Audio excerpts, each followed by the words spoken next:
as usual.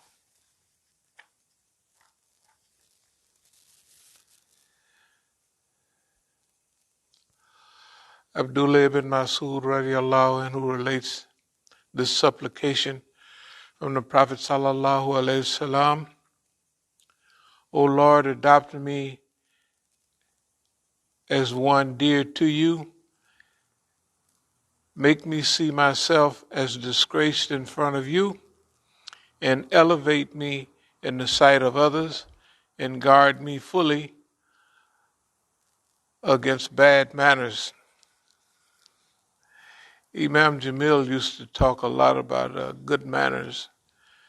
In fact, he had a couple of hadith on good manners, and he focused on that a lot. And why not? So the Prophet sallallahu alaihi wasallam also admonished us to see good manners. The thing about good manners is like good behavior. That if you're left to yourself, you will practice just general good behavior. That means that you're not, if you're in that trend, you just do things generally that are good. And if you're going to do sinful things, I mean, khabaya, you have to think about it. You got to plan it almost. You know what I mean? So if you're in a habit of doing good, those good things are going to add up. And if you do something unplanned or what have you, Allah would forgive it. But also, even if something big slips in, you know, you've already built up so much. And then when you add that to Allah subhanahu wa ta'ala's forgiveness. So this is one to see yourself small in Allah's reality and big to everybody else, you know. And what we want to talk about today is the liberation movement. It could be we have many names we've written about ourselves. As-Sabiqun Liberation Organization, As-Sabiqun Liberation Movement, As-Sabiqun, Al-Awwalun, and many descriptions. But technically, we're in a stage now, the stage we are in now as a liberation movement. And that's liberation from whether you say, well, is it a regional liberation movement, national liberation movement, or global liberation movement? Well, all of that's in stages, because our psychology is, as you can hear, that we're part of the global liberation movement. And we have a group of people that we relate to them, and you can't turn on the news without hearing good news. Although the news is good, but the environment around them is just bad. I mean, like the news today in Yemen is better. And it's almost good all the time. Okay, no, they're just knocking over 600 square kilometers, something like that. I don't know. And they cutting off all access to being bombed and what have you. And the U.S. don't say nothing about it, but the United States of America looks bad on all levels, all around the world. It looks bad. The things look bad for it, or it looks good for those people who classify the United States as an enemy. And for those people who classify themselves as a ally of the United States, even with them, I don't care whether it's France or Europe, don't look too good. And with the Zionist is fully in charge of the U.S. So everything the Zionists will do will be bad for America. And they'll classify it as good for the Israelis. But have no fear. Look at here. Everything that's going on, the Zionists are gobbling up more property. They're oppressing Palestine more and more. Even when they face a defeat, okay, the Quran always refers to that Zionist mentality as greedy, as arrogant, you know what I mean? And perpetual do-badders. They do bad. That's what they do. Since they do that, they don't see themselves. When the world looks at them, everybody in the world already knows that the Zionists can have atomic weapons when nobody else can, hardly, right? The Zionists can invade everybody. All the 2, 3, maybe even 4 so-called Arab countries that have relationship with the Zionists, that's a manifestation of defects. That's almost something you're waiting for, because we knew it all the time. All the fighters knew it, but the public didn't know it. You know, the general believers, they fell down on the Saudi side. In fact, you go way back to the Iran-Iraq war, the chief was on the Saudi side, although he didn't read the Quran. Well, let me take that back. You know, make peace between your combatant brothers, right? If you can't, first find out which one is right and which one is wrong, then fight you all together against the one that does wrong or that's, exceeded the limits. So actually, Iraq invaded Iran. It was just clear to everybody.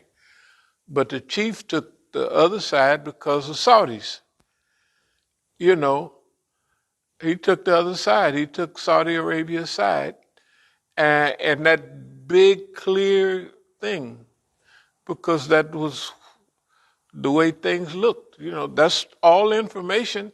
If you believe what they say, then you would believe that. When they invaded Lebanon, I remember the chief, one of the guys in the newspapers, he said, I'm against it. I ain't going to fight against no Muslims. He's in the Navy. I don't know if you remember that.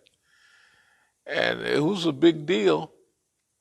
And the chief said, he ain't with me. You know, that's not our position.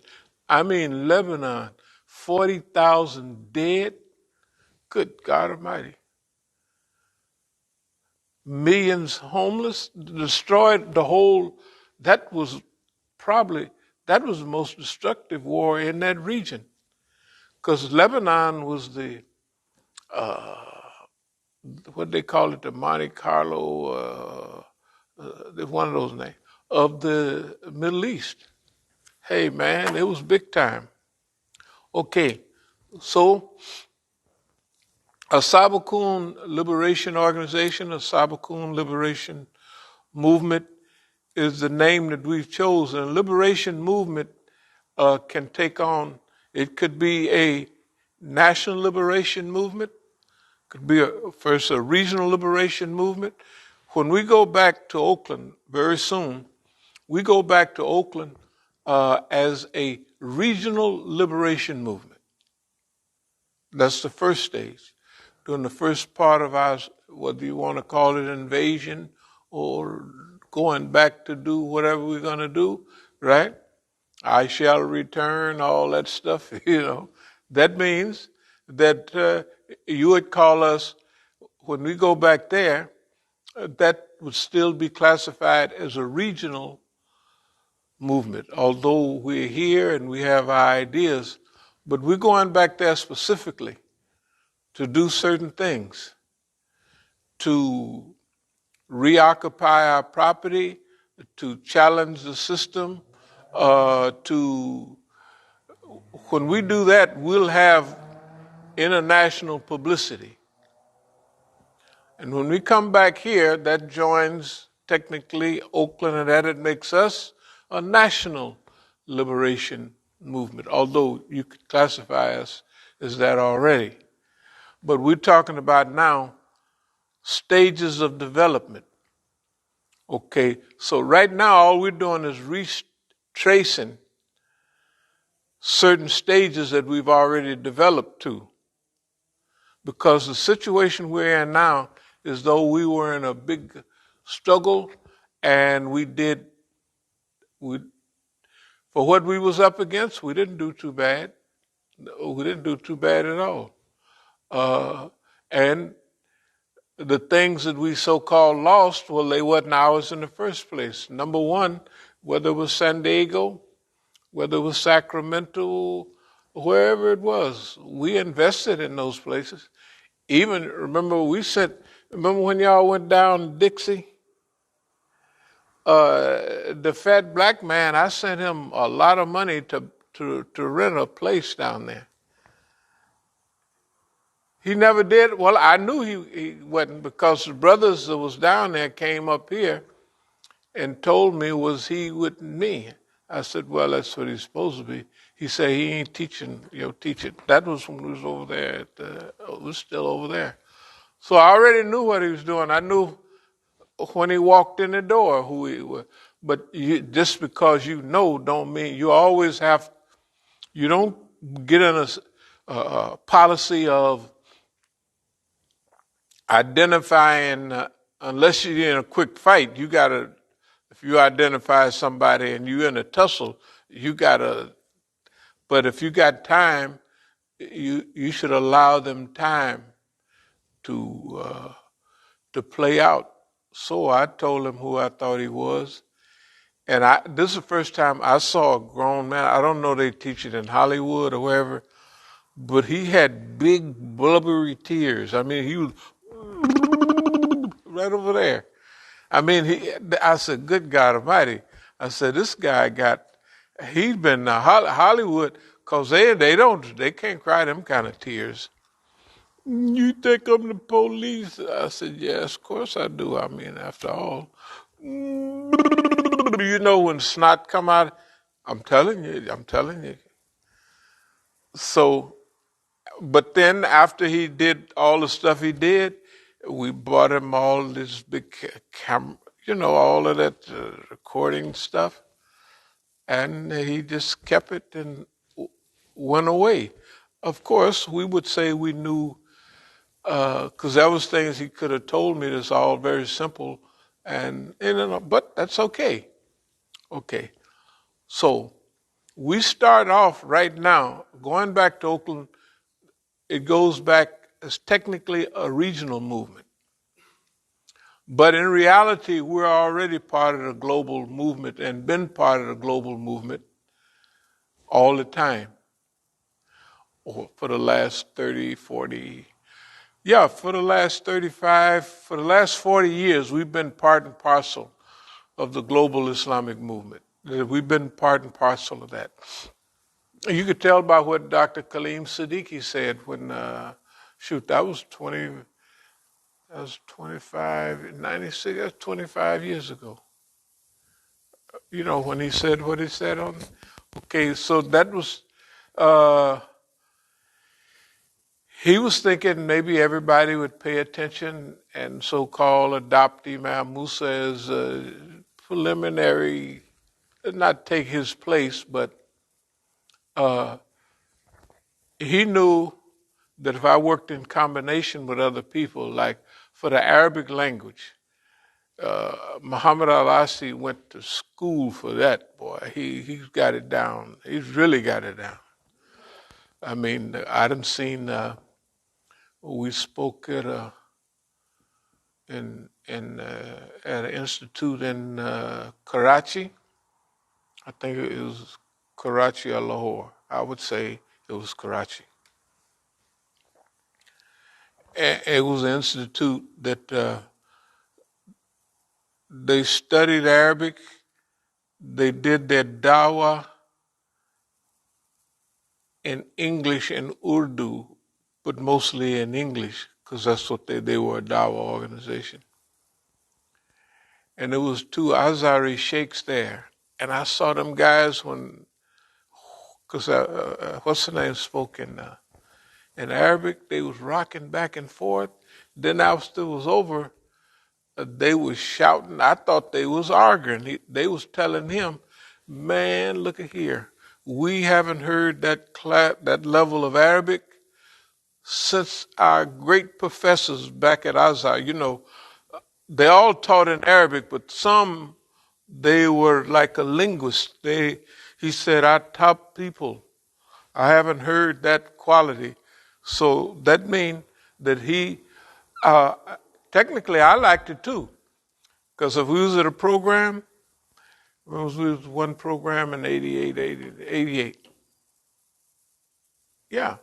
Mustaqbal al-Haramain at the King George Hotel in St. Louis. One of the Lebanese sheikhs was translating for a while. And then when Muhammad al-Asi was translating what the brothers were saying in Arabic, it was a whole other difference. So I'm sure that's why they mentioned Dr.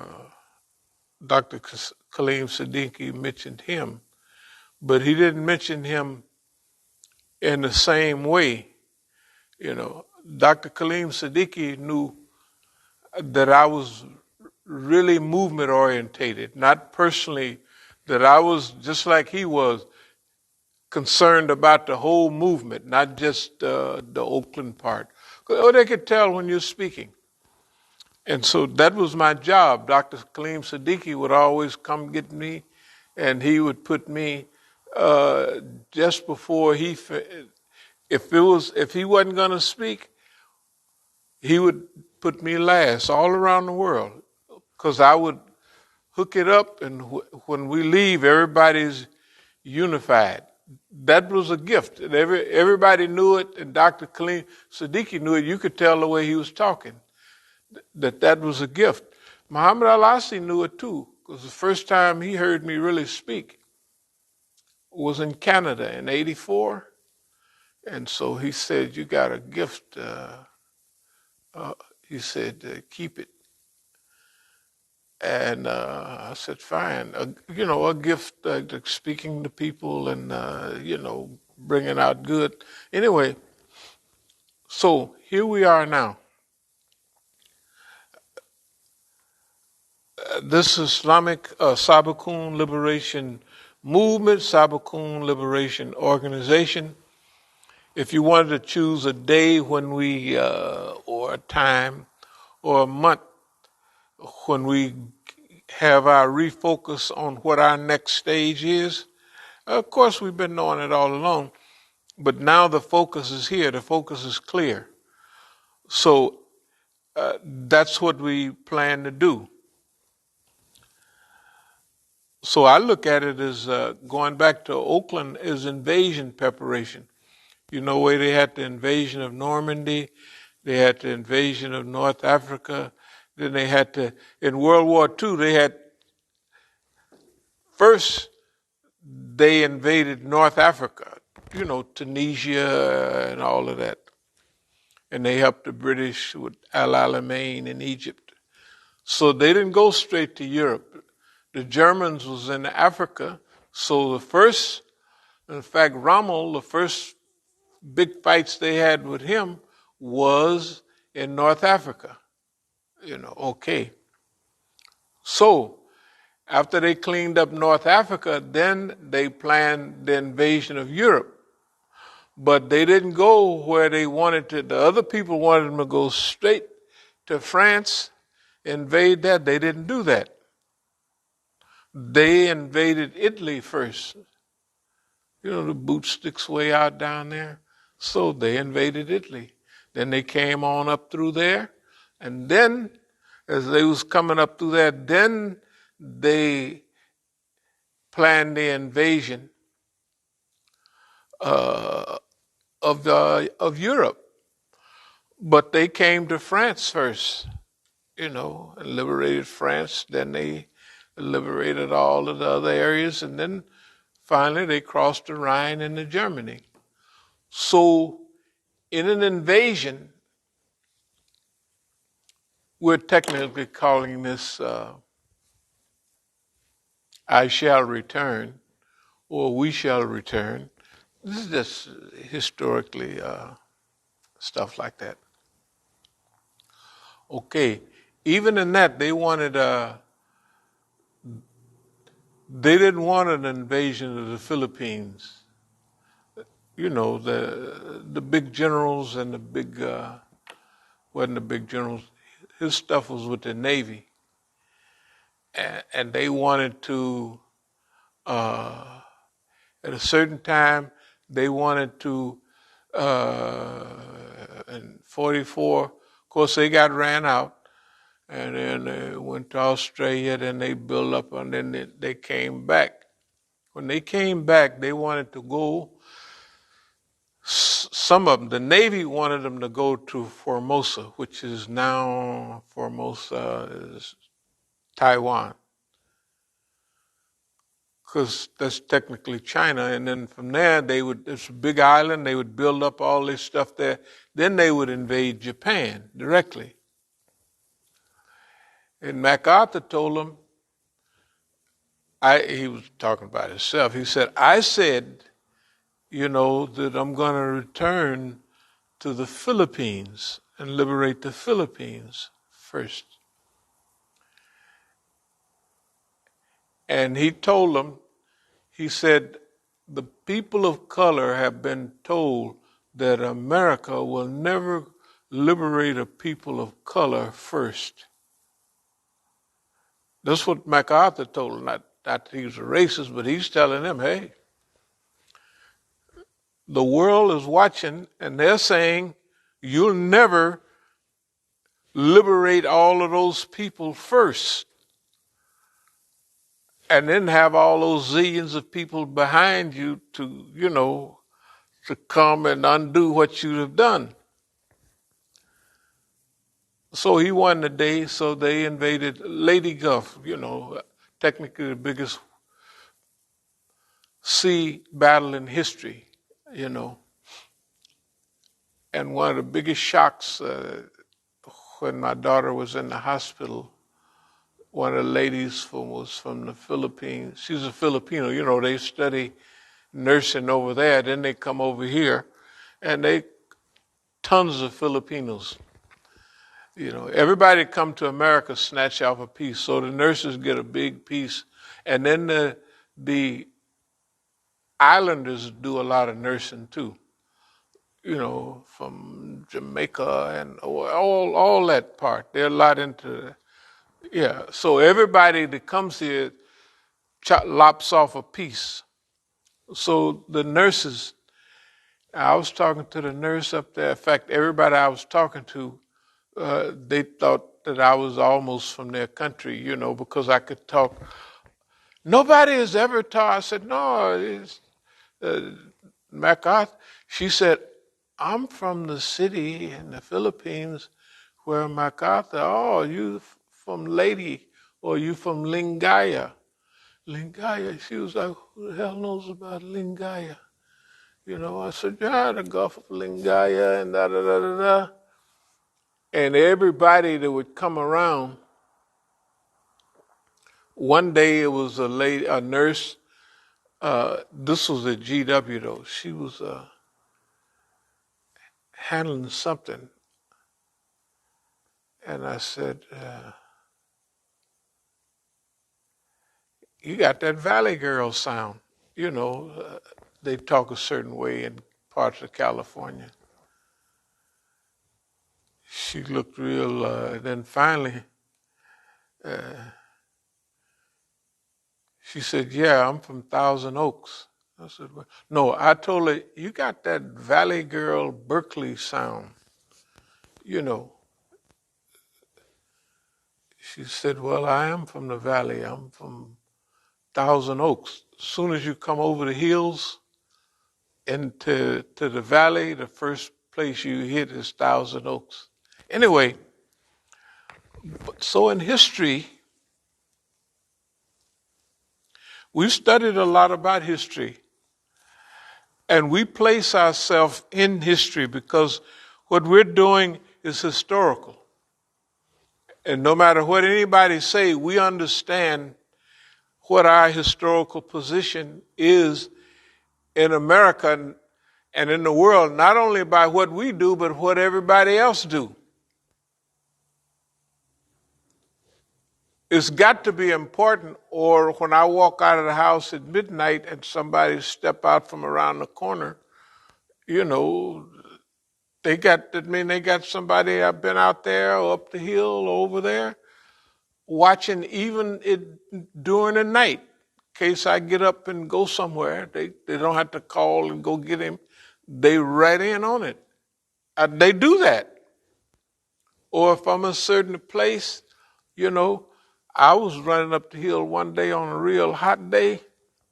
I should get back to the lecture. And,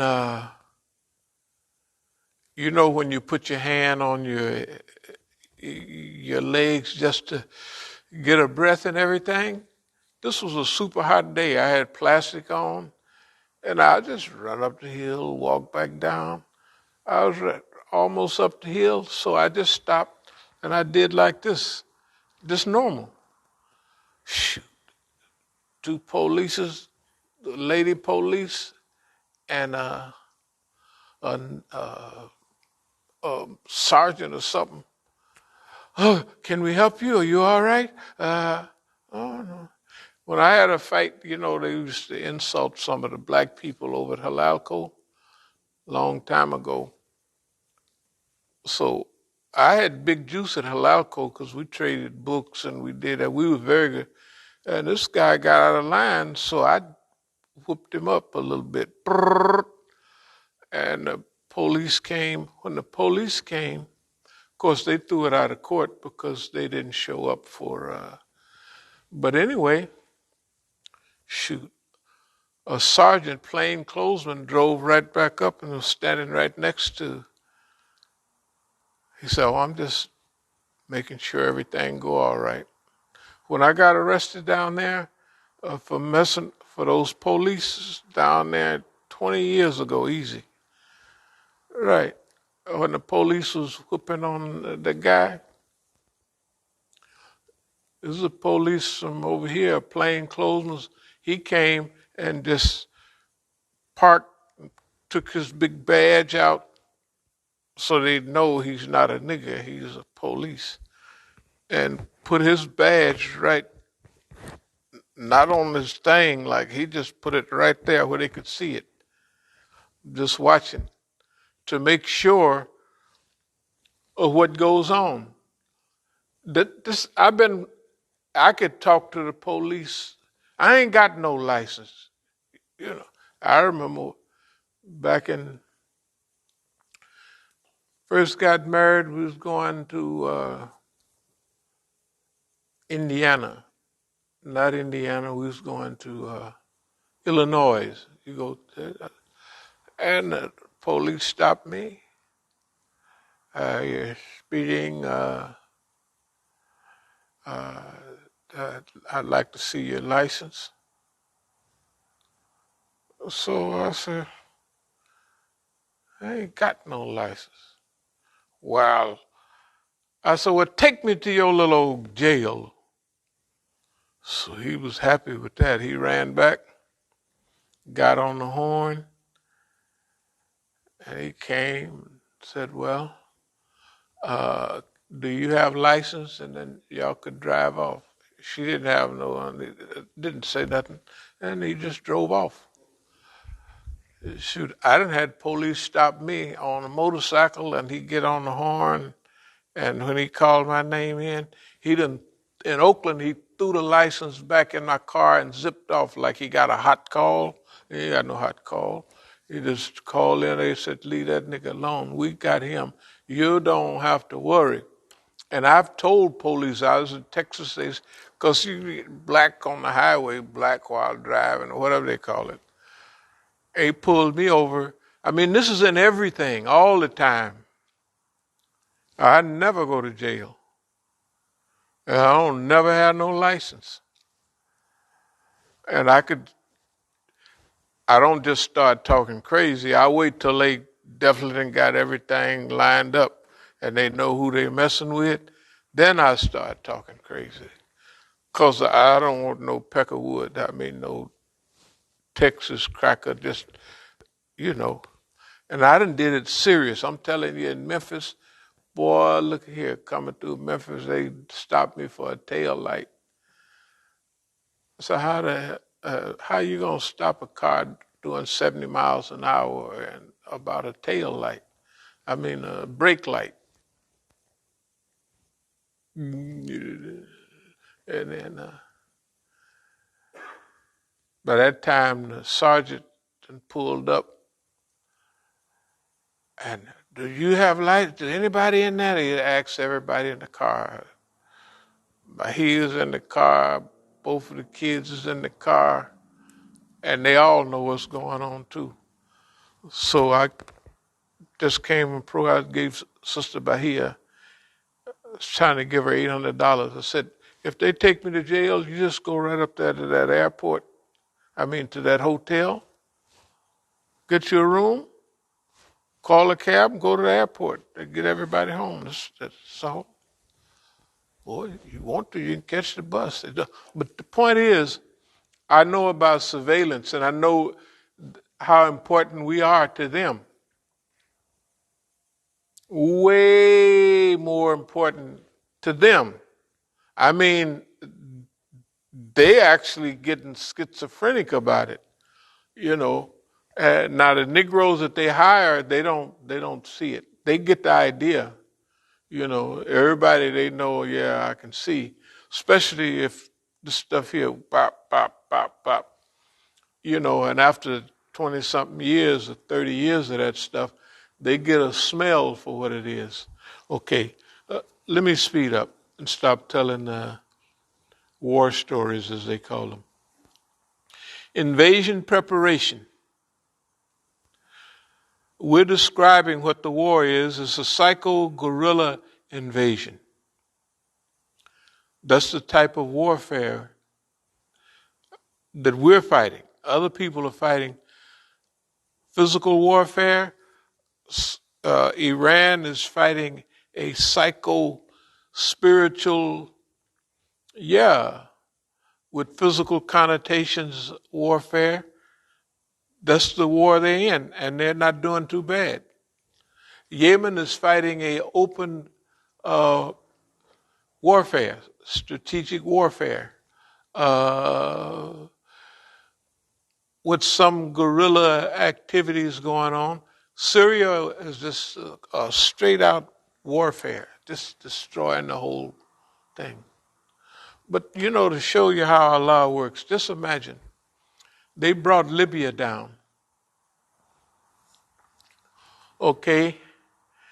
They destroyed Syria. Okay. So you have, and what they did with Libya, when Gaddafi was there, he was the king of Africa. He helped Chad and everybody with, you know, do little stuff.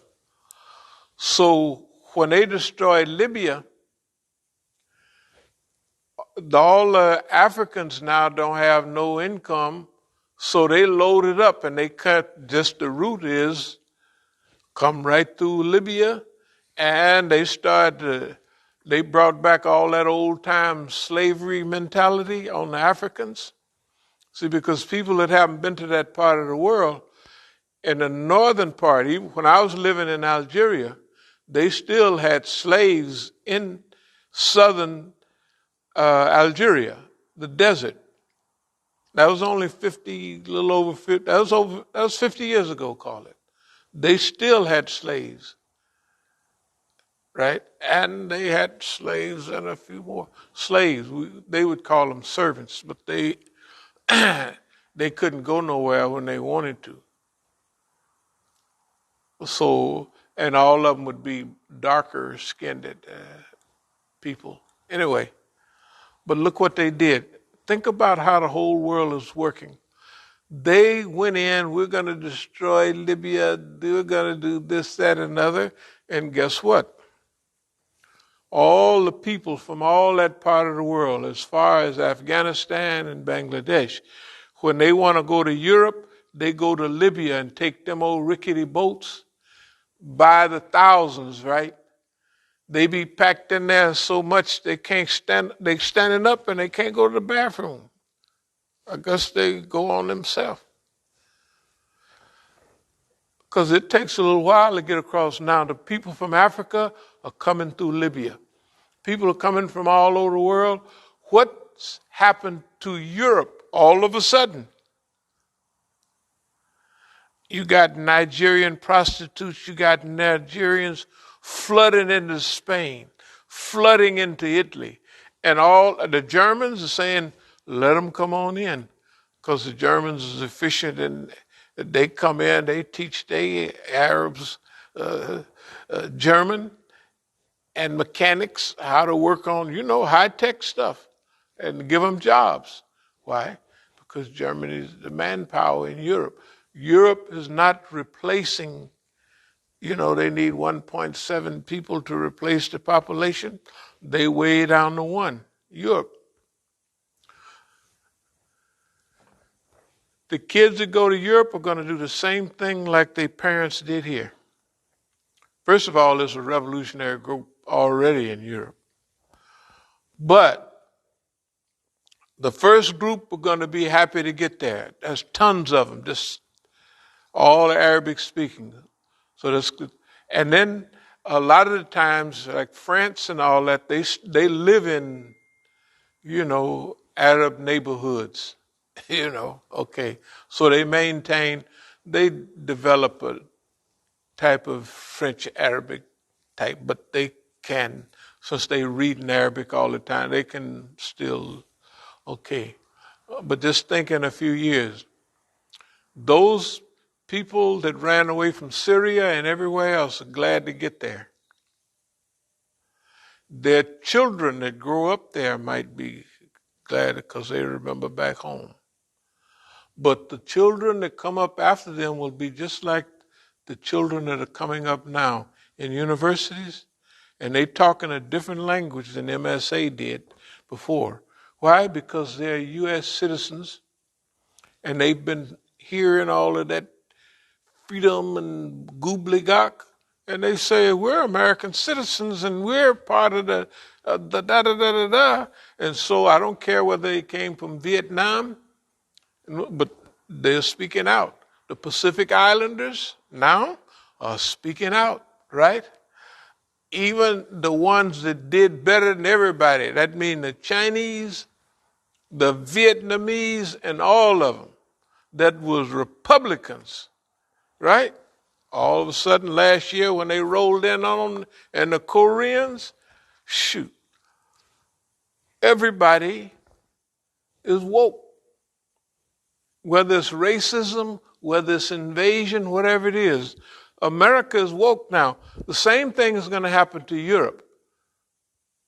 Okay, and population, we have more kids than they do. They ain't going to be able to do nothing about Negroes and Latinos in a few years because everybody will be, white folks not having no whole lot of children. And they don't even, the modern generation don't even want children. They don't even want, they say children, them things start cussing you out and talking crazy, and then the cost. See, children, having all them children, that used to give you power and authority. You took care of them. It didn't take much to feed them, right? Then they got big, and then you get them out there plowing and fixing stuff, right? So the more kids you had, the better. You took care of them a little bit, but look, after you got one of the kids is 10 years old, they take care of all the rest, and I don't care, you can keep having them, and they taking care of themselves now. Right? No, because whoever it is the oldest, they going to take care of the ones, the old ones, especially if they was boys in them days, they going to go to the big city, they're going to get a job, and they're going to all support everybody back home, too. Okay? The world, look at the world today. You got to remember the patterns. When a big country has power and authority, like for the last 70 years or more, 75 years, the United States of America. Okay, after a while, that grip is going to loosen up. And after a while, when that grip loosens up and everything starts to change, they won't be able to change with it. This is just a historical reality, right? The old saying about Nero fiddle while Rome burns, I'm sure while Rome was burning, he wasn't sitting there fiddling, but what it means is he was handcuffed. He couldn't do nothing. He didn't do nothing. Okay, so whether it's the population of Europe, I'm telling you, all of them are being flooded with Arabic-speaking people, with African-speaking peoples. So you could go all day when I was in Europe and you would never see a dark-skinned person, except from some of the places. If you was in Amsterdam, you'd see some of the people from Indonesia there, something like that, because that's what they colonized. If you was in England, they had a couple of Jamaican neighborhoods and a few Africans, but not, you could go still all day without seeing no Negroes. You can't do that now. So just imagine the world, that world, Europe is more like America than it's ever been. It's not just Europeans. And they have more Masjid in Europe than they do over here. Yeah. They got them, and they building them from the ground, had been building them from the ground up. Shoot, London and places like that, they got whole neighborhoods. Anyway, let me get to, so the trends of history, we're here now, we're talking about invasion preparation.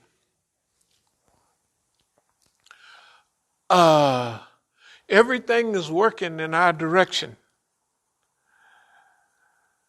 So the environmental circumstances is now better for us to do what we have to do here. And we've been depending on, first of all, you have to depend on Allah for a lot of things. And we always been hanging on ayats, waiting on not literal ayats, but signs in the environment. Okay, whatever people say, you do have to admit that we've been environmentally planning soundly, like we have been anticipating the environment and the trends in the environment, and we haven't been doing too bad. Therefore,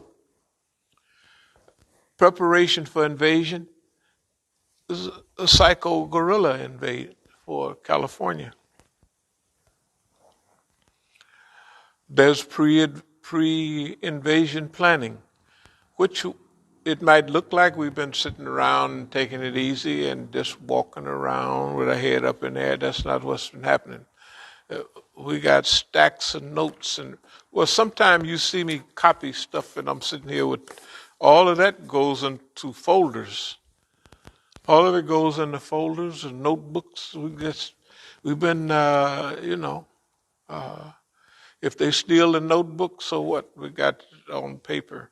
If they steal the paper, we got it in the notebooks. If they do something else, it's written down in several places. Okay. So let's think about this pre-invasion planning and preparation. Last week we talked about where, who, why, when, how, and all of that, With those questions, Where? California. Who? Us. What? A reinvasion. You know. Why? Because they've been doing bad. They've been living bad, and they've been treating us bad. That's good a reason, isn't it? They've been bad. Mukhtar has been a bad boy. He's been a bad boy. That's all it is. Simple as that. You know, forget the assault. He's been a bad boy. So that's okay. Hashim Alauddin has been a bad boy. They took young Malcolm's grandson and they just fiddled around with him. And I'm not saying they killed him, but he got killed and they ain't fell out crying about it. And the way it happened, it looks like they did it. Malcolm never practiced no Islam in front of nobody. He'd come to the programs with a cutie pie with him. And one of the brothers down in Dixie used to have, Iranian brother would have programs up till a few years ago. And he had a few programs with Malcolm. He said, he don't do no Islam because he's living at his house with him. He don't do none. He don't do that. He don't do no Islam. You can forget that. He just don't do it. And they start building him up. You could tell they started building up before he got out of prison. He's sitting there with the Malcolm ring on and all that. So the poor guy, you know, there was no sense of doing it. They didn't have to do that to him. He was no threat to nobody, right? He wasn't no threat to nobody. I mean, but they beat him to death with a baseball bat. That's a brutal death, man, down in Mexico. Why they sent him down to Mexico?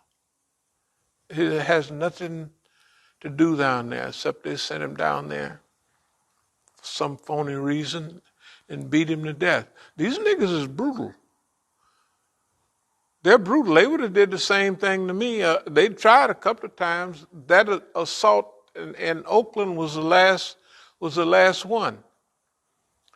They figure we'll assault the nigga, then we'll kill him. We'll shoot him. The assault won't kill him, but he'll be so mad that the war that comes from that will take him out.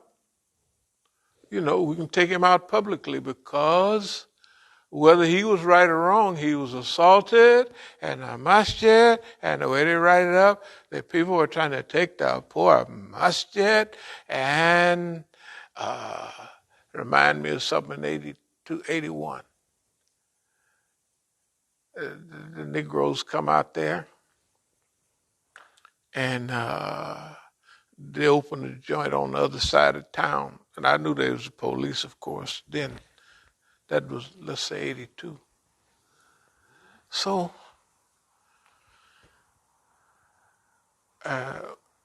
they had two groups. One was Super Shias, and the other was General Negroes.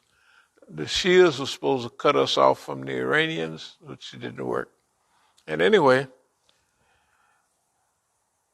and so they were saying, yeah, we go out there and we'll do. I said, shoot, we'll go out there and do nothing.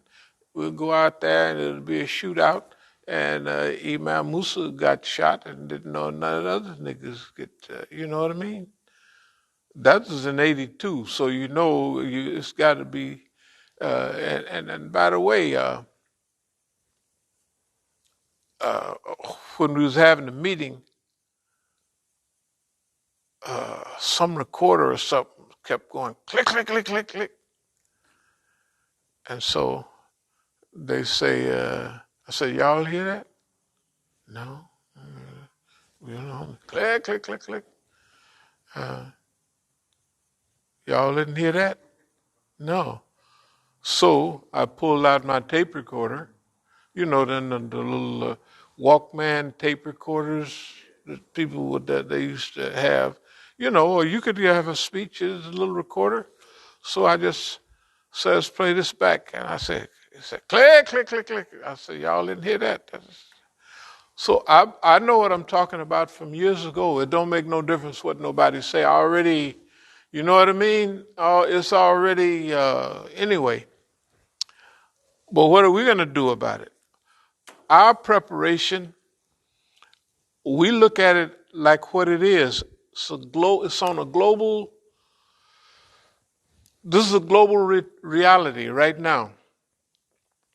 And we're a part of the global liberation movement, Islamic liberation movement. We are actually a live part of it.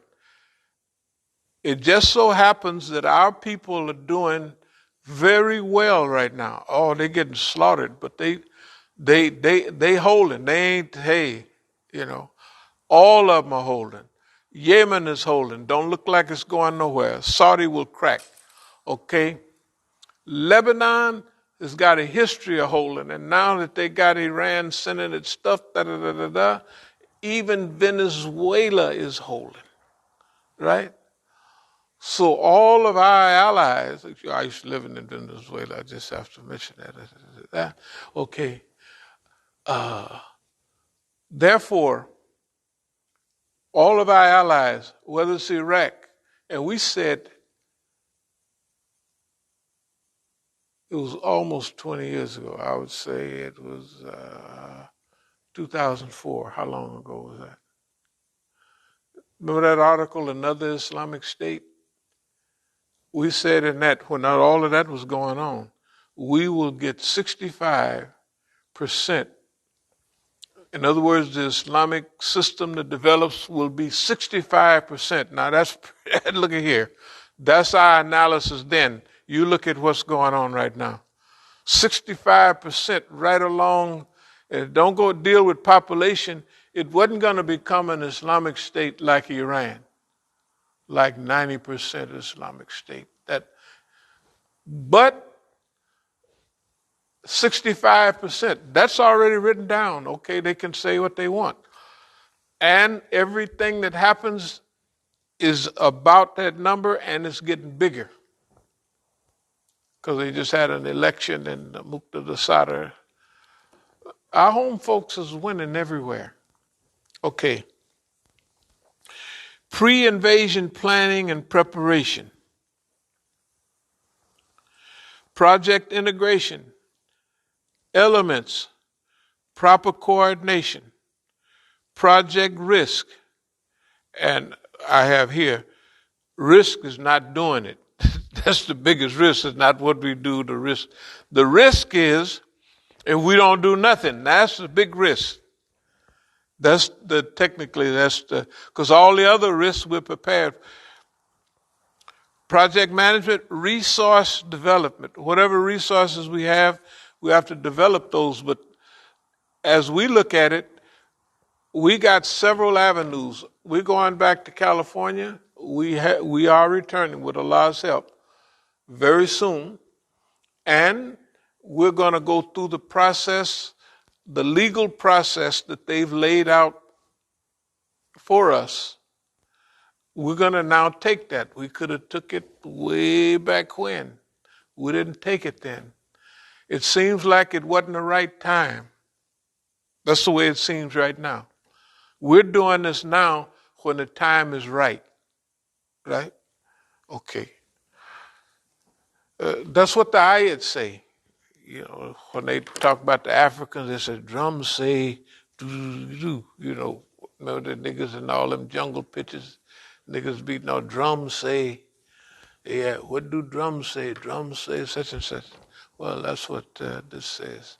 No, the environmental circumstances said this is the time. And it don't make no difference what anybody else does. This is what we're headed to do. They can do anything they want. Like if people come in here and run off with somebody, I sit and watch them people for 10 or 15 minutes.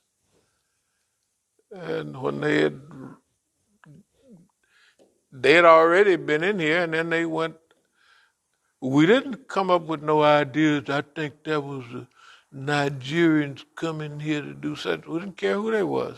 And the guy, there was one guy sitting over there in a little Jeep-like car, and the other guy came in, and I walked right on parking lot. I walked right on over to the window. There was I just sit there right there at my house in my car and watched. And then he came out. He put a box in the car. It was just junk stuff. Except for the camera, there's nothing else in here. They could take, if they took food, the niggas could have all the food, right? So what? So the second time he came out, I was, so I said, let me walk down. So I walked down leisurely, and they could see by the time I got there by the car, oh, hey, how y'all doing? Can I help you?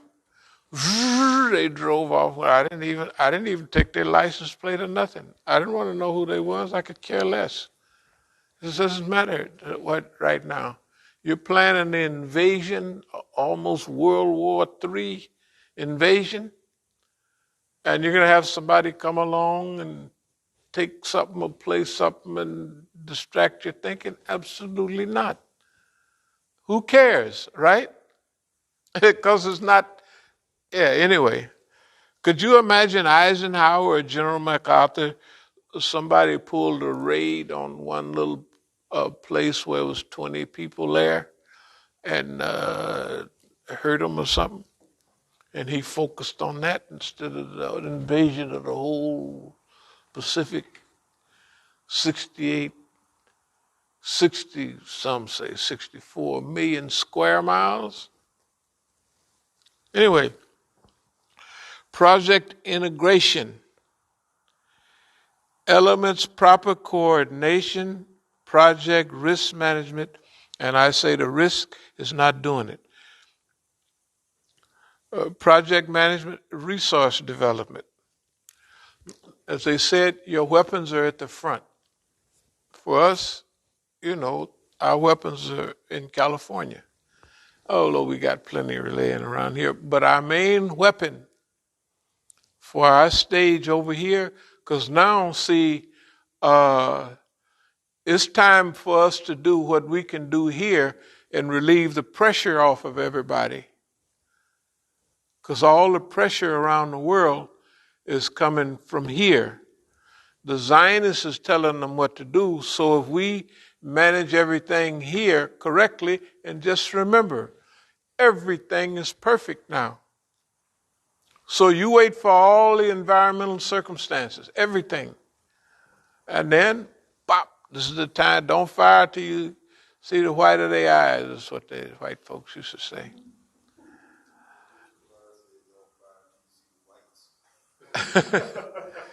Hey, I'm telling you, look at it.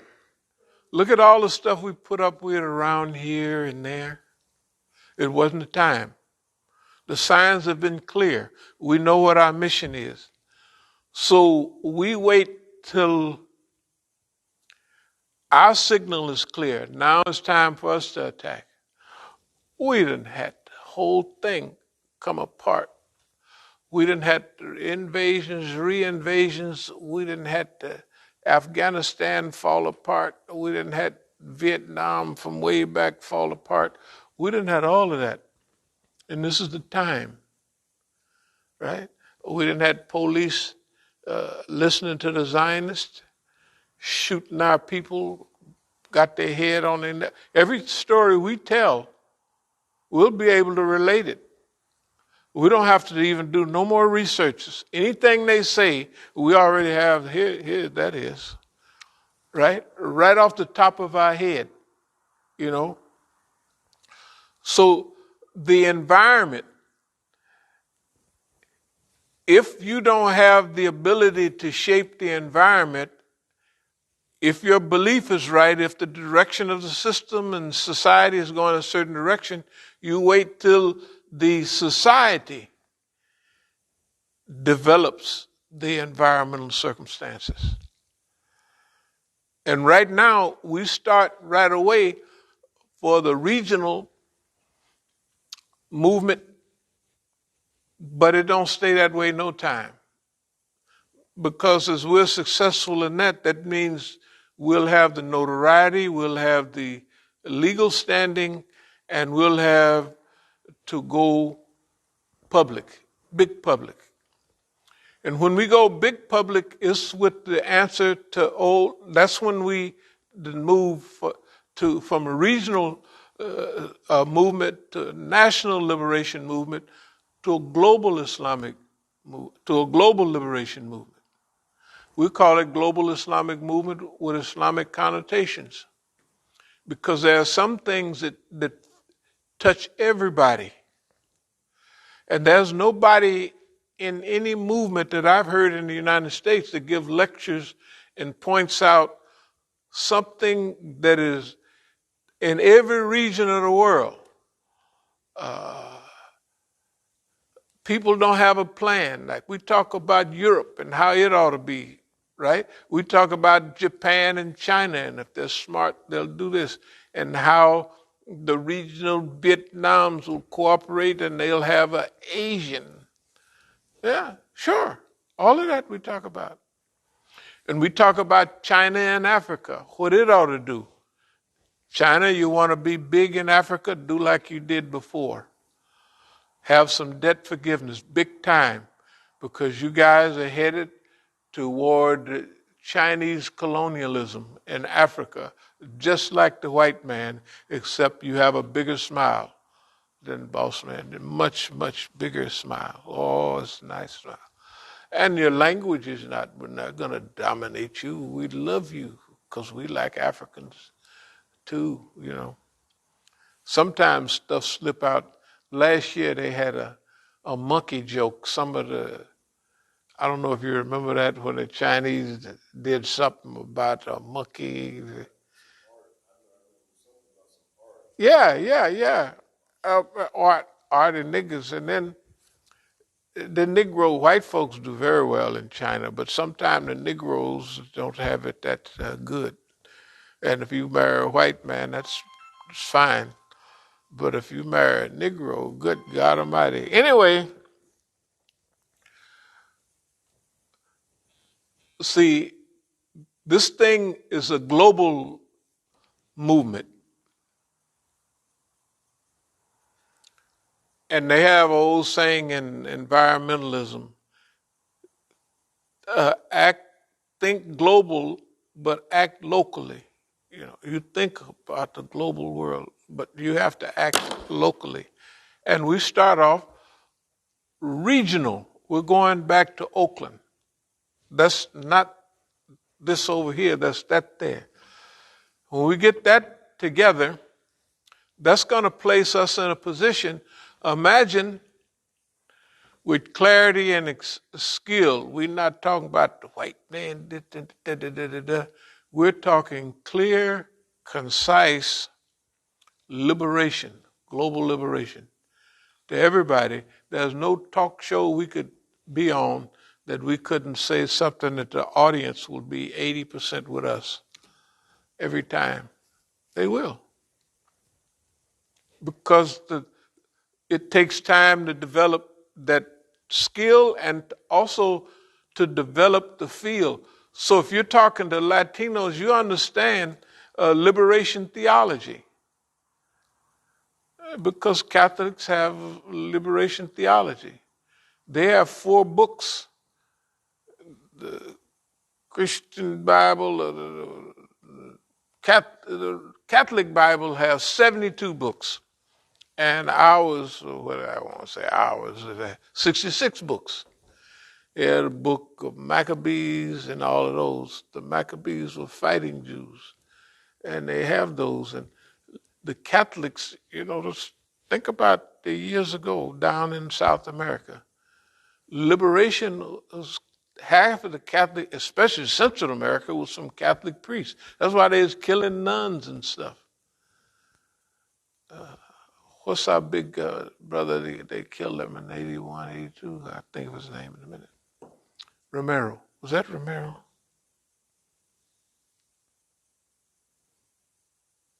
Might have been Romero. But he was killed down there. So liberation theology. Okay.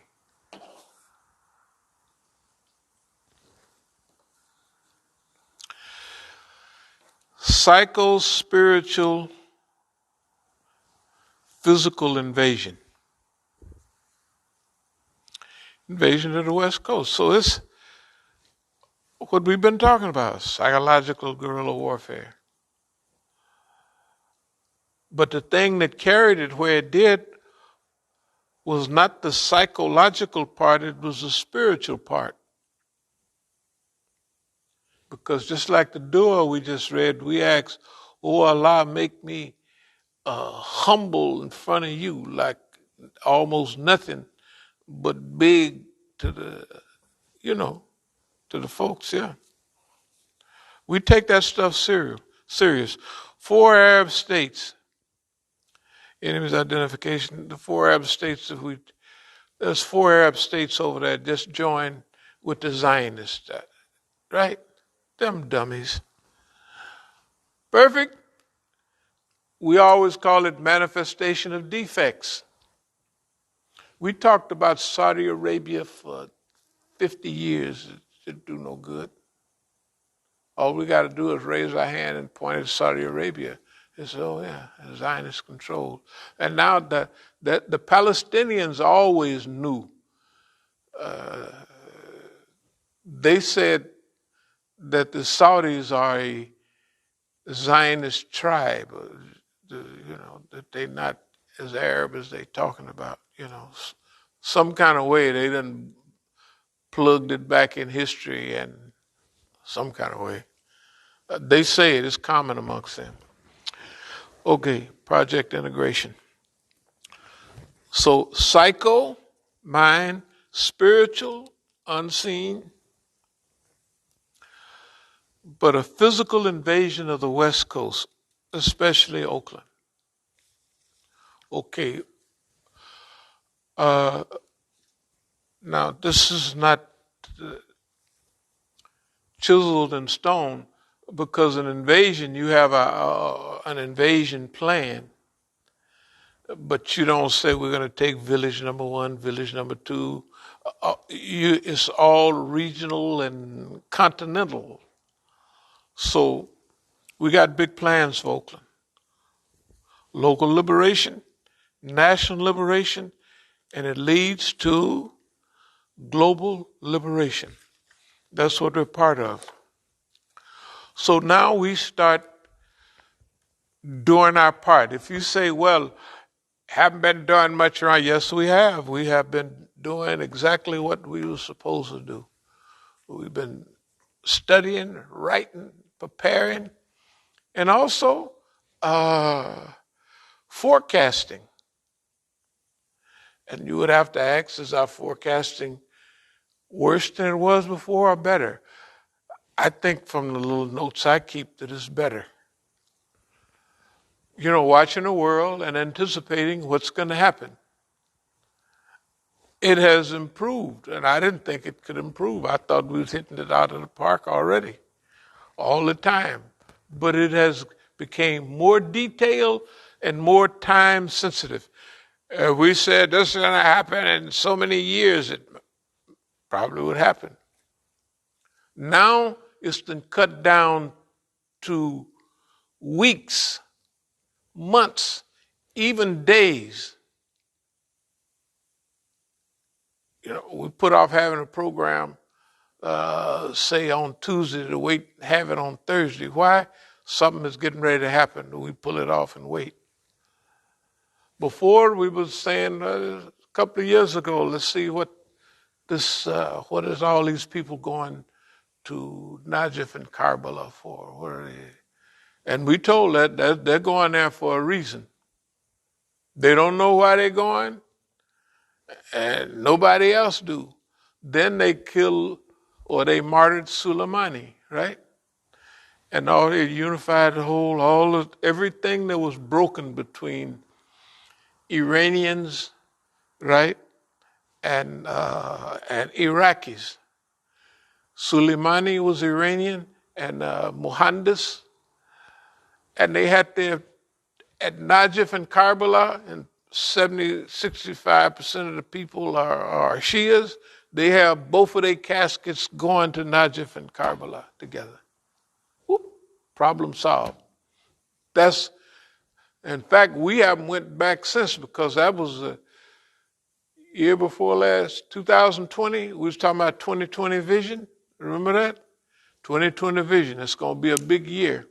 Shoot, it was a big year. It's the biggest year you ever seen. Everything became clear. This, all these diseases and all the stuff. But I was going back to California on January 3rd, so I could, January 6th, 3rd, something like that, because I had a court date on the 6th. When that happened on the 3rd, I said, shoot, that's what we've been waiting for. And that's what it did. They had ceremonies all over that part of the world. 7 million people came out in Iran, right? I don't know how many million in Iraq. It just, okay.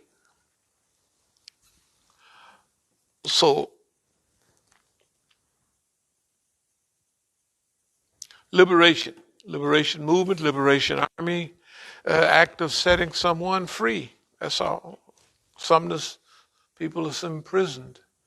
The world is imprisoned under Zionism. It's our job to participate in the process of liberating. And the Zionists are bad guys now. They just today on the news, they're obnoxious. They beating the drum about Iran's atomic bomb, and they killing atomic scientists, and can't nobody else in the world do that. And they doing anything they want in front of everybody. Over and over again. They're not doing it every now and then we wait for 5 or 10 years. No, every day. Right? Act of setting one free. And to take charge of our situation. Don't worry about when things look passive. We're just cruising around.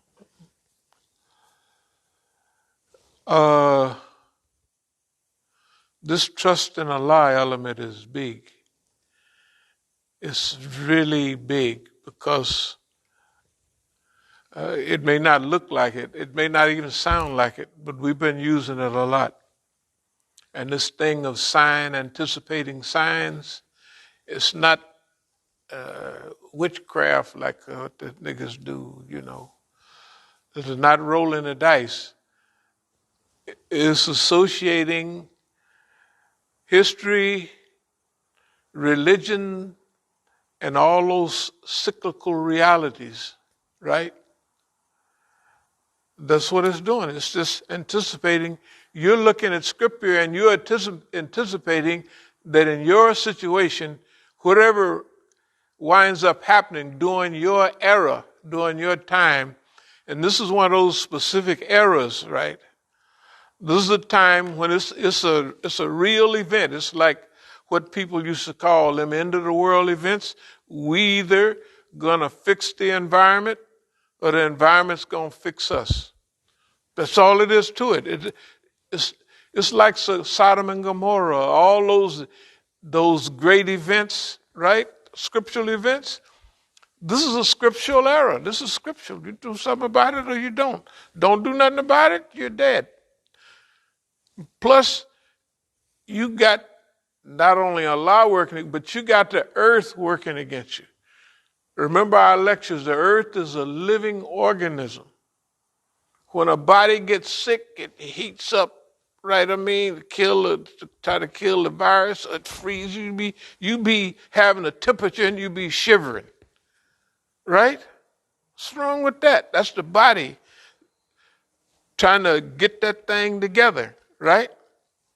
So it's producing abnormal environmental circumstances. That's all it's doing. And so this is the way, I don't know, I have a feeling that the people are stupid. Really. Not only the government, they're greedy And the rich people, they've always been like that. They're the last ones to get it. We're going to get something else. We don't, right? And the dumb governments, the kingdoms. But the people right now are not that bright. They're not that bright. They're not getting it like they should. They're going to get it because the earth going to make sure they get it. Because this is a living organism. You just haven't fried enough. Don't worry. Eventually, they're going to jump out of that pan, right? Because the desert will be the move from Arizona over here. You're going to get the idea. It's going to burn everything down. Get the idea. And drown the rest. So you're going to get it on both. That's coming. That's here. It don't take no brilliancy or nothing to see that that's a reality. And if you just keep doing what you're doing, that's going to happen. Right? And if you don't stop doing what you're doing, and that means stop these 10-year programs to reduce. Stop on the dime. Don't do nothing. Raise some food to eat, stuff like that. But don't produce nothing. You don't need no more cars. You need cars? Go down any street out that way and there's 50 million cars. Right? There's 50 million cars. Who needs a car? Right? So this thing has to get to where they say, stop. We're going to give the earth a breather. To refrigerate or something. We just got to stop. The government don't have the authority to stop.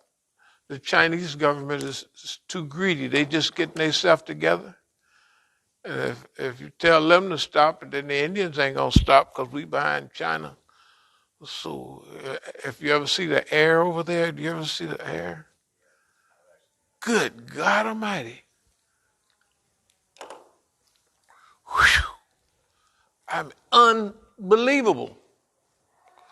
Okay, but they got a reason why we can't stop, because in India they pumping wells, they almost dry the whole India, where they got monsoons, what they call them things they got over there. Monsoons, yeah, they call it India, right? When they have the rain season. Yeah, monsoons, yeah, they got all that, and that's rain. And they took all the grass off the hillsides so they don't hold no water. The water goes down. This is in Africa too. They have plenty of rain, but the rain run off because they're not smart enough to just plant some grass on the hillside to slow down the grass. And by the way, plant trees. Something like trees use up. They hold, I don't know. One tree, I think, holds 57,000 gallons. That means they'd save all of the oceans, would be all right. You just have water. They won't do it because it costs money. They could take all the niggas in the penitentiary and put them out in camps and have them plant trees everywhere. If every state like that, instead of chain gangs, they're having all the niggas that just use niggas to plant trees. Everywhere, trees. Every penitentiary have a big nursery, and you get time off for planting trees. Right? Trees and grass. A lot of the farmers don't plow anymore because when you plow, it exposes the soil, the sunlight dries it out. The smart ones now are planting right in they don't plow it, they plant. Right? Because remember, when it rains, it holds that soil don't dry out. Like the Dust Bowl. Water don't come, you got a Dust Bowl. You ought to see some of the stuff. The Dust Bowl, good God Almighty. I mean, today's Dust Bowl, they redustifying America. We'll speed up. Regional liberation, national liberation, global liberation. When we go back to Oakland, it's regional liberation. When we come back here, It's national liberation because we're on both coasts, although we already hooked up. And then we join the global liberation movement because I anticipate that if we work $300 million out of the government, just that amount of money will make us popular. And then we give 100 million to some people and we keep a few million for ourselves. What the heck? They said, them guys really believe in charity. Can you imagine? Yeah. And I believe we'll get somewhere near that. They really did us wrong. They violated the laws bad. They went into our accounts and gave them to somebody else. You can't do that. They sold our property. Now, I'd be whispering to Barbara Clune, oh, they're going to sell our property. Oh, Lord, have mercy. I know they're going to sell our property. And so it's like, can I tell Barbara Clune, boy, I feel so good. I don't know what to do. Pretty next few days, I was feeling bad. That's why I was telling them to study what who wants to feel bad, but I want to find out how many times do I have to repeat this before they make boss man do something. He's feeling too good, boss man. He's happy. I got to do something to him. Well, nobody would hear it but Baba Clune, so maybe they had something up there they could tell, which probably they do. But not the selling part. Boy, I know somebody going to sell our property out there over and over again. And then they sell one of them. They don't have right to. They don't have no da-da-da-da. They don't have nothing to say that they can do what they did. And if they done sold our building out there, so what? We'll get it right back. Why? Because I have 8 arrest things. I have the FBI that came here and said, don't go back to Oakland. And you at least seen them. Maybe you didn't hear, but they came. That's what they said. And I made sure because I didn't have nothing to record, nothing. I didn't have nothing, although they had a gadget bigger than this book. Big old, looked like one of them old walkie-talkies, big fat thing. And the guy's sitting right there, and I'm sitting there, and he got it right in my head. I said, good God Almighty, that thing must be read brain waves, thought patterns, or something. It's got to be, unless he was just doing that. That's the Chinaman, not the Korean that had it. Okay. The other things about longevity and patience and all of that, we studied what happened with our people before. Nobody would have, I don't say they couldn't have, but have had the patience and the longevity that we have. Longevity and protracted struggle, that's all we talk about. That means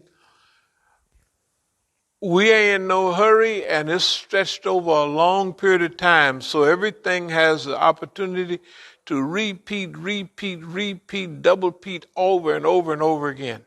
So you have the pattern down. So whatever it is a pattern. And if you're around long enough, somebody's going to fit into a pattern. They don't know they do. They won't have no idea. But they fit into a pattern. That's the way it is. It ain't no big deal. Okay.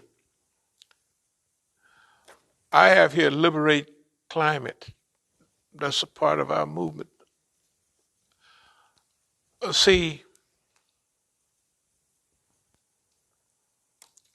in this liberation movement, there's going to take people with certain characteristics. So far, very few people have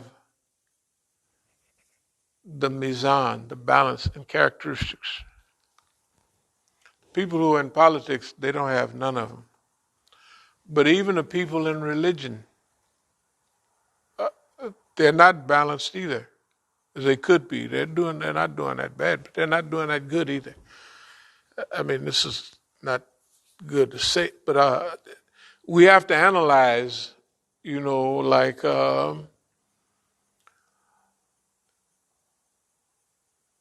some people is out and out murderers and thieves, Boko Haram and all those people. They're just murderers. They just do stuff that don't make. Other people are susceptible to, Saudi Arabia's Qadam al-Haramain, the keeper of the holy shrines and all that. So they have a prestige. There are a lot of good people that will listen to them, not because they're bad people, but because they're of that authority, and they done forgot colonialism, all kind of things. So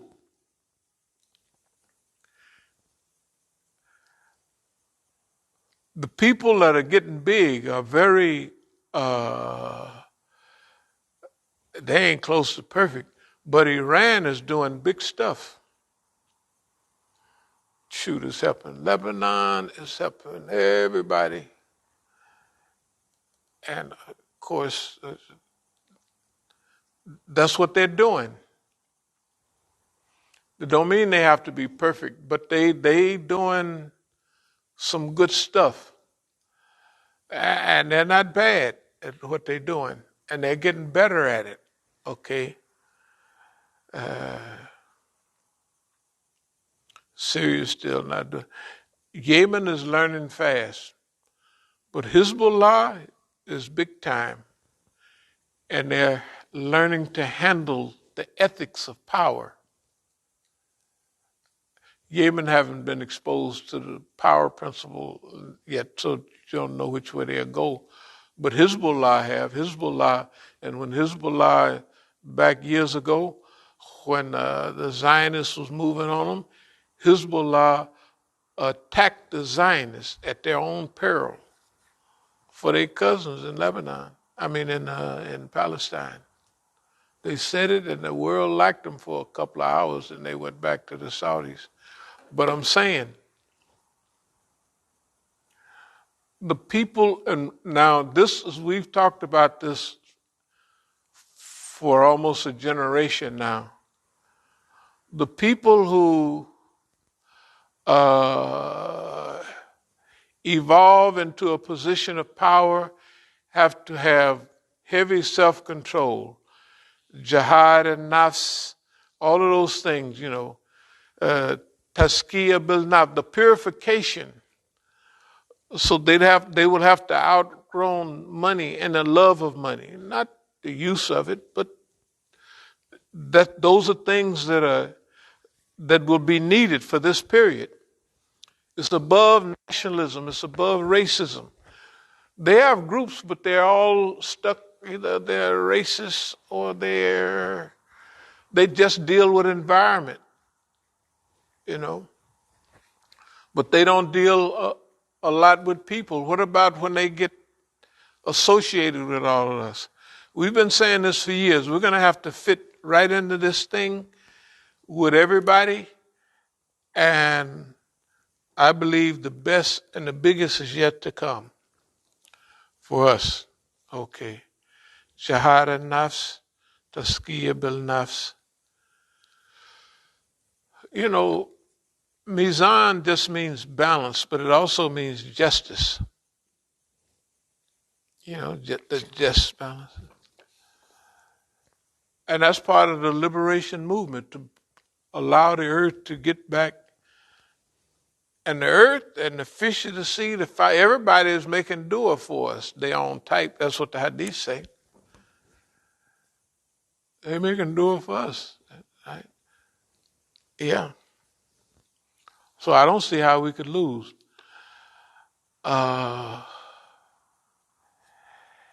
And I think that the era of responsibility is creeping along, because the people that come in big numbers this time will be so scared they'll have to stay. Because I don't see them taking no changes, so half the lakes will be bubbling over and the fish will be dead. That is today. That's the earth is not purifying itself. It's not cleaning itself. A stream does not purify itself every quarter mile like it used to in the old days. Running in the sand. So that was the thing we studied. A stream, it purifies itself every quarter mile. Can you imagine running through that sand? They ain't cleaning up nothing else.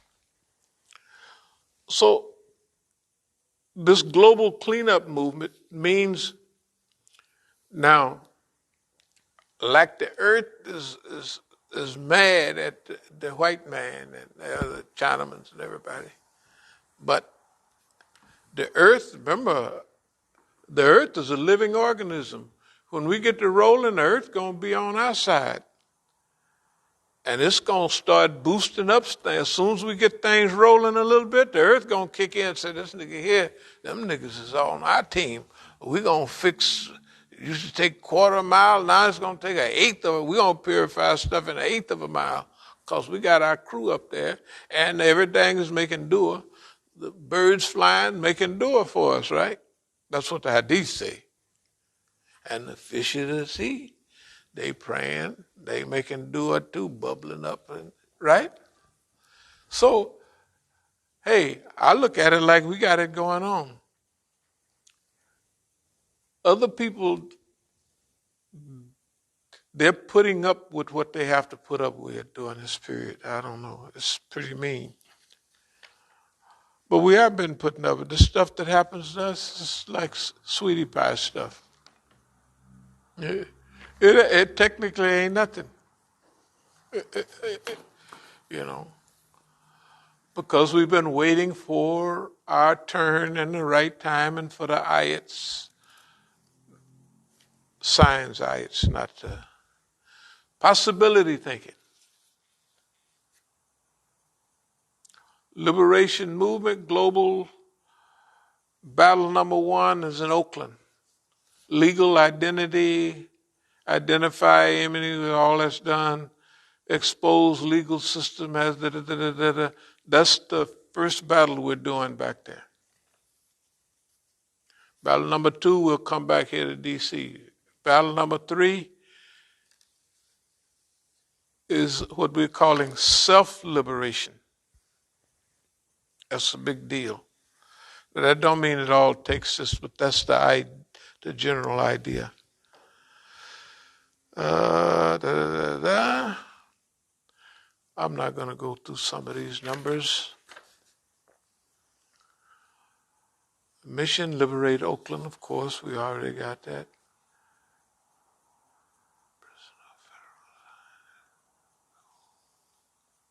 Yep.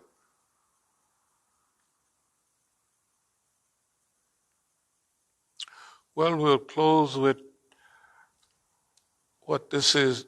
Technically, it's a regional movement, it's a national movement, it's a global movement. The global movement is to rescue, it's a rescue mission for the world. That's what it is. Now, that's a lot of big talk, but remember, that's what's needed. Okay, that don't mean we will do everything specific, but we will be playing a part. So we'll be helping the ocean liberators and people cleaning up the ocean and the air people. They may need a big machine to suck all the air through it and clean it out. Like an air freshener. Well, you get a big air freshener and you run it all night, it might, right? If you got, say for DC, 10 of them going, guess what it'll do? It'll filter all the air, whatever it takes to get it back right. The earth is on our side, I believe. And as soon as we get to working, it's going to get big time on our side. Rescue the people, environment, we already talked about that. Okay, are there any questions, any comments?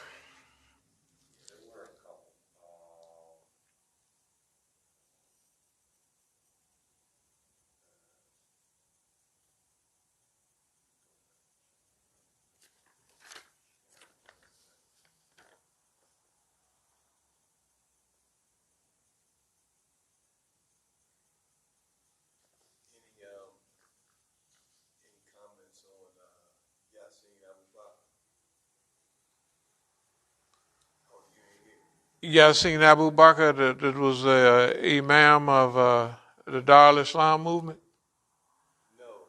Oh, y'all seen Abu Bakr down there, my homeboy? I hadn't heard nothing. What happened? Huh? Inna lillahi wa inna ilaihi raji'un. It's been a couple. Friday they had the janazah. Oh, okay. Yeah.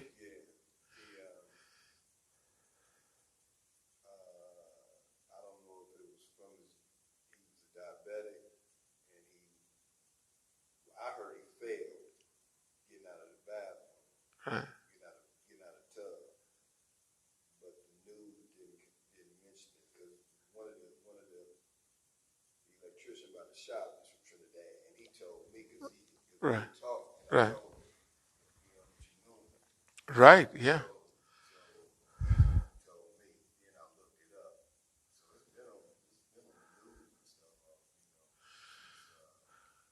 No, inna lillahi wa inna ilaihi raji'un. I hadn't heard about. Was there some questions? Yeah, so a brother asked, this is a comment, he said, in my opinion, Israel with its atomic weapons has a desire to control the whole of the Middle East and make an attempt at creating a greater Zionist state. But groups like Hezbollah are so organized, block them from that domination. If they can't handle Hezbollah, I'm sure they don't want no part of Iran. Of course In my not. opinion, Iran never being the oppressor seems that they are being dictated to fight. Because people always fight the Shia. Actually, no, let me make sure I put the brother's words right together. He said, seems to me the Shia are more dictated to fight. I remember when Israel invaded Lebanon and how Sunni fought alongside of the Shia in order to repel Israel. I believe Allah, I pray Allah, they will see it's just Muslims must band together, but we will have to do some house cleaning, starting with the Saudi family. May Allah see fit to change their hearts. Okay. No, the Saudi family is already manifestation of defects. So it's 3 or 4 of them guys and signed up some stuff with. That's just clear. We used to talk about it till our mouth was turning white. It couldn't do no good. Now they do it themselves. So the Saudis are not a problem anymore. They've already manifested. You're not qualified to have the 2 holy places or to manage them. We're going to need a universal board of directors to run the Hajj, whatever it is, because you're not qualified to do it. You're not religious, you're not nothing. Just a bunch of bums and stool pigeons. And the wealth you have, you give it all to the white folks and you're just dumb. Okay, that idea is spreading that they are dummies. They're like dumb.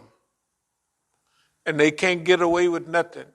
They killed Khashoggi. They just have him coming into place, and they have a hit team come from Saudi Arabia, saw him up and put it worse than the old stuff they used to do. And all that stuff is on record.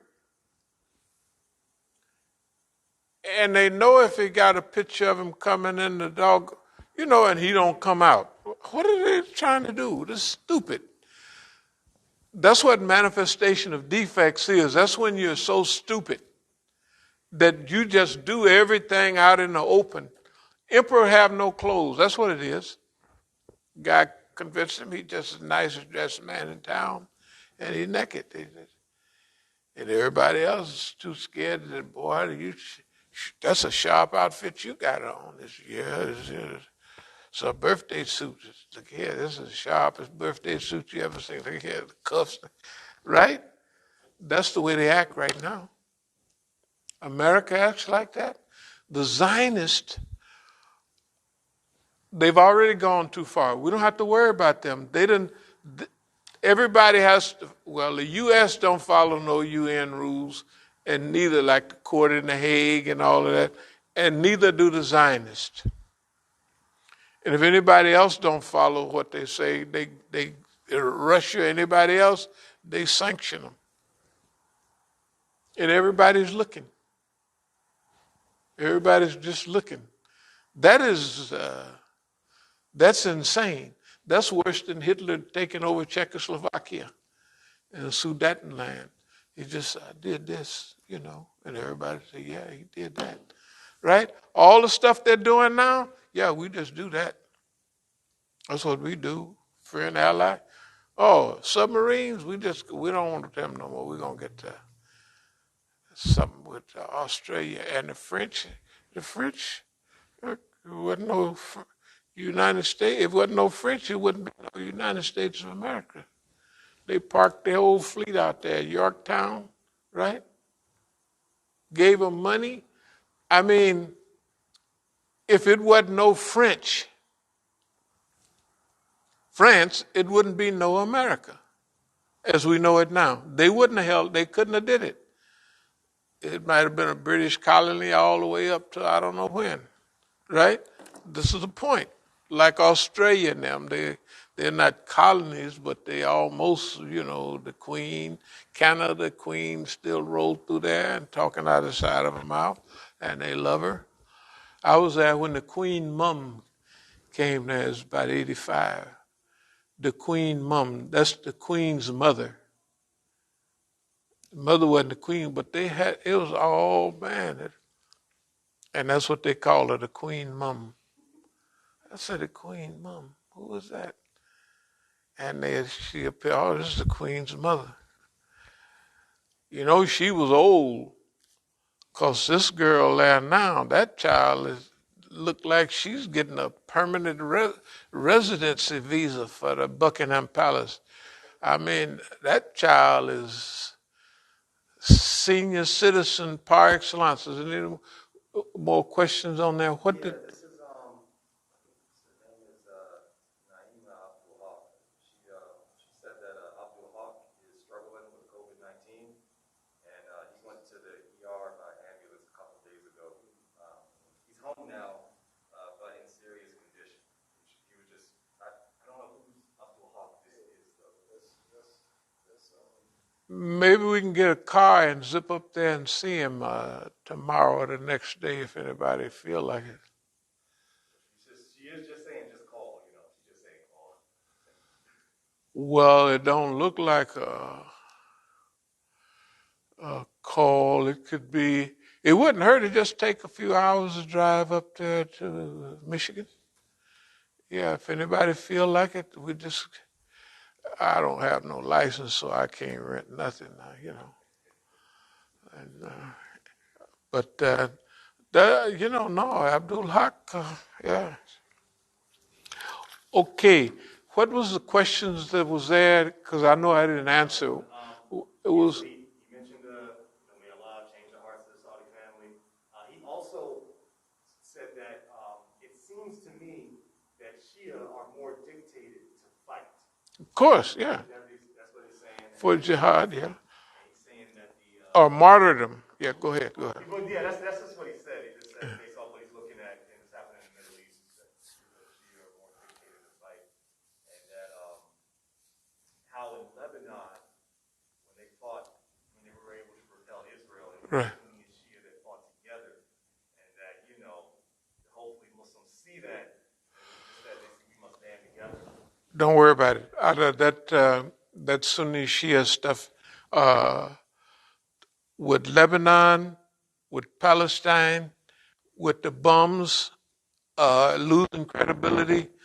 See, credibility, even the old organizations here, the MSA, the founders of MSA, they was mixers. The first two presidents of MSA might have been Shias.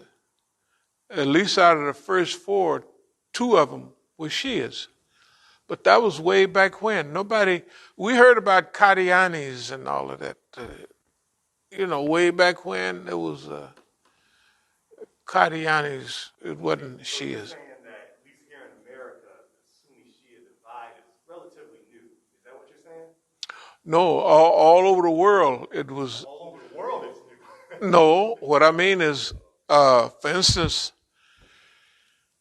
when I became a Muslim, like back in the 70s, they didn't have issues about Sunnis and Shias, even here in the U.S.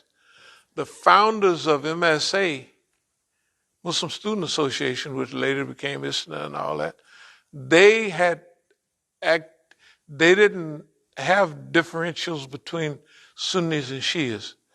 That's why I can remember the first four out of the first four presidents of MSA, at least two of them were Shias. At least two of them were Shias. Okay, so now the Qadianis was the main thing. Qadianis, in Pakistan, they believe Ghulam Ahmed was kind of a prophet, so that took him out of the. But then the Qadianis that was here, our first Negro Muslims were mostly from the Qadianis because they didn't do too much jihad, so everybody liked them. Yeah, the colonizers. Right, yeah. So they liked them. They loved them, in fact. The translation of Quran, Maulana Muhammad Ali? Yeah. Okay. And the original book, I don't know if you ever read it, it's called The Religion of Islam. That was a good book. The only part in it was one part about mujaddids. Anyway, and the chief was the mujaddid for a while, if you remember. Maybe that was a long time ago. It was 40 years ago. You probably wouldn't remember. A little too before your time. But the chief was the mujaddid. I am the mujaddid.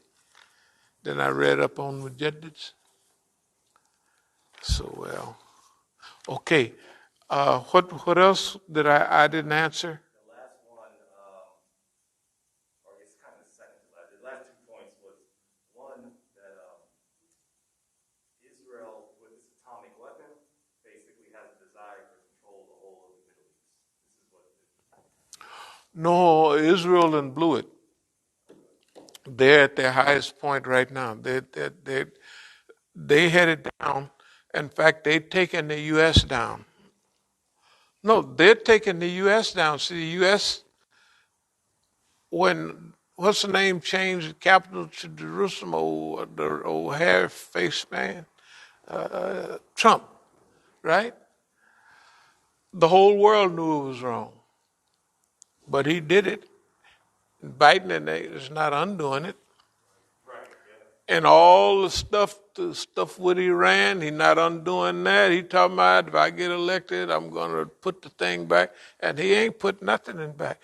But this makes no difference. Have you heard how high the oil prices are right now? Do you think Iran is selling any oil? I'll tell you what the oil minister's assistant told me. We was on the plane together. I said, so they saw you working all, yeah. I said, so, they got y'all under embargo, the oil. He started laughing. He said, yeah. He says, if you sell oil $5 cheaper a barrel, that's a lot of money. When you add up billions, them big boats, millions of barrels, if you take $5 a barrel off, hey man, that's like a lot of money. And so he says, suppose you get tight and you want to take 10 off. That you got everybody's going for that deal. You don't have to worry about, we wouldn't bother nobody's oil, we won't do this, we won't do that. And then who cares? With China, with Russia and all the other places, and the people talking about it on TV now, the currency, flipping up currency and buying and selling in their own currency. So if India trades oil with Iran, it'll be in rupees or whatever they got. And all they have to do is spend the rupees real quick or change the rupees to something a little more stable. Okay. Did you have anything else? Well, dear believers, the liberation movement is alive, and we're playing a part in it. I'm not bragging, but I've been knowing for a long time that we would be playing a key part, and I knew it more from them than what we. I said these people are paying too much attention for us, so we must be on the right road. They're paying too much attention, right? It ain't like we don't want you to be popular. These people are like, maybe they didn't seen the record, something. So all we have to do is stay honest and stay right.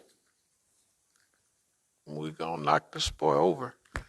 We're gonna be right in there, and we're gonna carry the flag. The Negro haven't done nothing right in a long time, whether he get his own country in Africa, but they gonna be, why y'all are real Negroes. I close with this like I told the man in South Africa at Vorchekaroo. That was the name of the school. It was Pioneer School.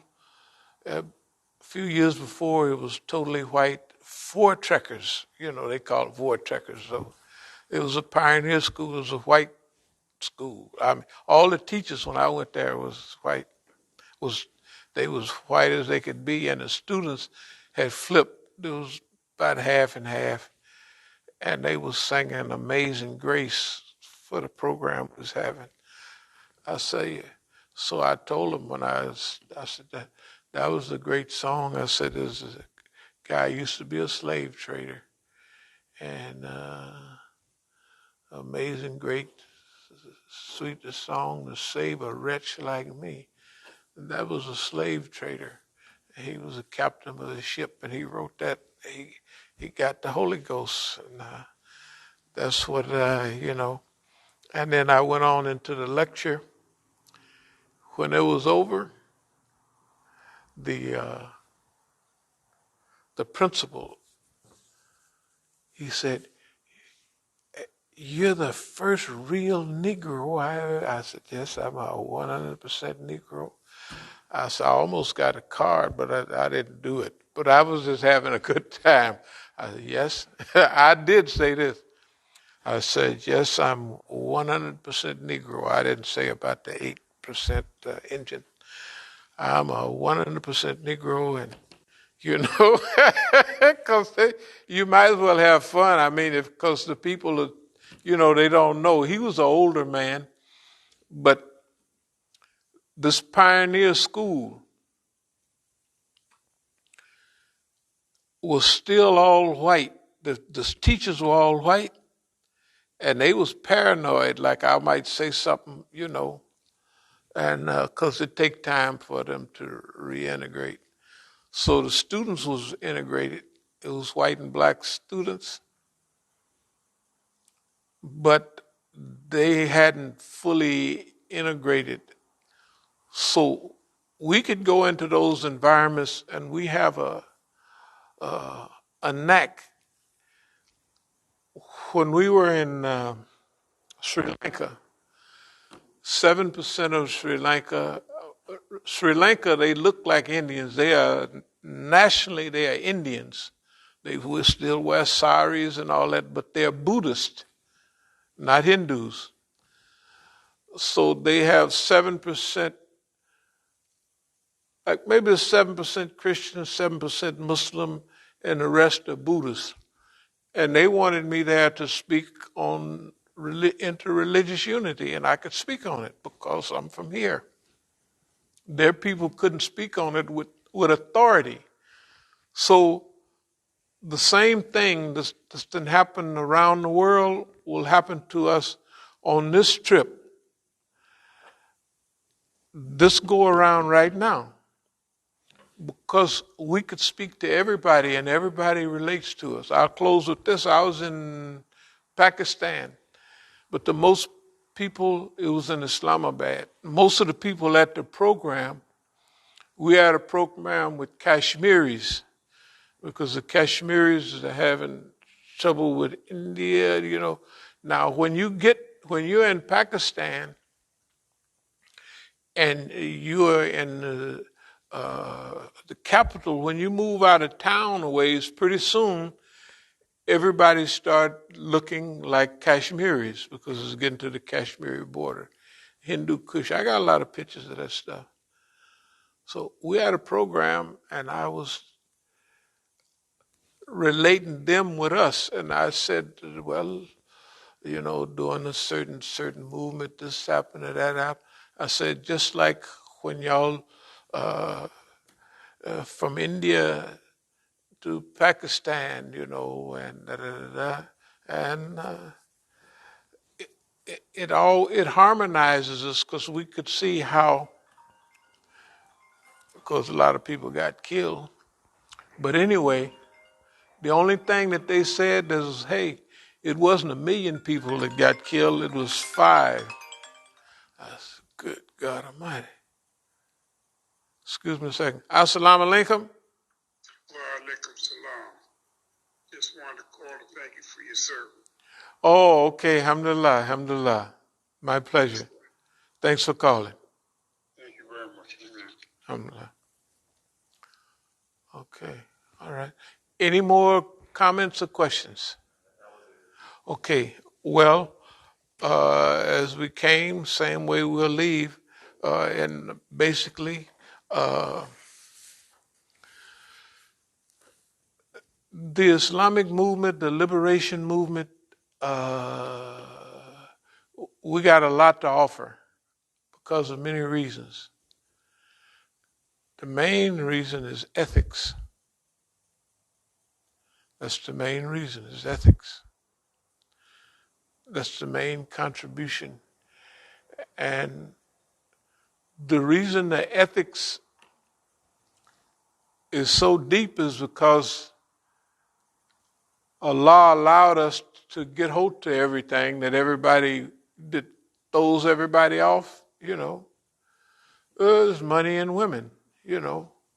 So some kind of methods Allah give you more money than you know what to do with and still helping everybody else. So it lets you know that money is not the important thing, although you know how to manage it. So it's ethics. This is what I told Iranians at the program in San Francisco about 3-4 years ago. Let's say 4 years ago. I said, ethics.